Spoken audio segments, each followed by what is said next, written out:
kissed grass, unaware of the old man stalking cats. Bald buzzards wheeled on the rising vapors. It would be a good morning for others to hunt or hike or go fishing. As he turned, he was startled by a reflection in the mirror on the wall, thought he saw a familiar, hated face peering through the window. He whispered distractedly, "Creedy? Creedy, is that you?" He turned, but there was no one at the window. He shook his head. What did it matter if he was out there? He was so tired of looking over his shoulder. So tired. Seppuku by shotgun. If he could wait 19 days, he would celebrate his 62nd birthday. The old man's trembling hand rooted the pocket of his robe for the first shotgun shell. His heart beat faster. Robbed of his own words, he resorted to those of another to whom he had once been improbably compared. He muttered the favorite quote over and over to himself. "A man can die but once. He that dies this year is quit for the next." August 1961. Fidel Castro stood behind the Finca Vejia, Hemingway's Cuban lookout farm, watching the widow Hemingway fussing over the boxes stuffed with her husband's papers and manuscripts that she had traded the house and nearly all of its possessions to liberate. The young Irishwoman with the widow had started a fire below the tennis court, and some of the papers, just selected letters and old magazines, Mrs. Hemingway insisted, were being burned. What a strange little woman this widow was.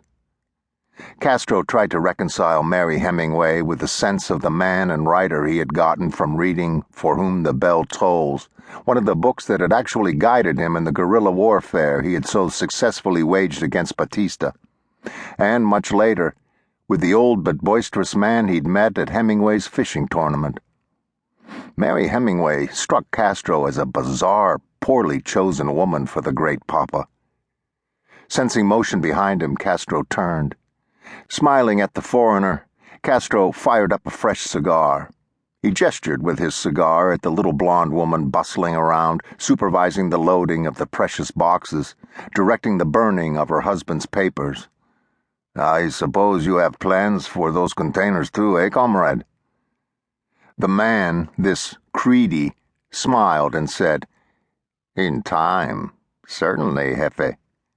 Papa loved your country very much. It's important his readers see some of his writings in those boxes, so they, too, can see how much Papa loved Cuba. Particularly how much he thought of you, Jefe." Inside, Creedy was cursing himself. If he'd only gotten here sooner, gotten first access to all these manuscripts squirreled away in various Cuban safe deposit boxes.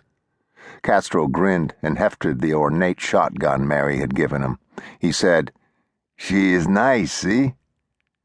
Creedy didn't really know guns, not his weapons of choice. Winking, Creedy accepted a cigar. He leaned in for a light from one of Castro's lice-ridden stooges. It grated to have to be deferential to this son of a rich plantation owner now playing the role of revolutionary. But Creedy managed a short, "It's swell, Jefe." Standing on the tarmac of the Miami airport, Creedy wiped fresh sweat from his forehead. Like Cuba, South Florida was sweltering. Creedy cursed and waved his men away. Airports were a vexed fixture in his life. More gambits and schemes had been saved by a hasty flight out of some theater of operation or blown to pieces on tarmacs, runways, and concourses than he cared to count. Seemed he was forever checking mirrors and over his shoulder every time he crossed a frontier, his stomach in knots, always waiting for some ticket-taker to say, "So sorry, Mr. Creedy, but there seems to be a problem." And how many running from him had Creedy managed to ensnare at passport desks and ticket counters? Dozens at least. There'd be dozens more, he was sure. This time, the system was working against Creedy, threatening to slide this gambit over into the airports of the world loss tally. Creedy had hoped to get some time alone with the Hemingway manuscript boxes when they reached Miami, but the indomitable little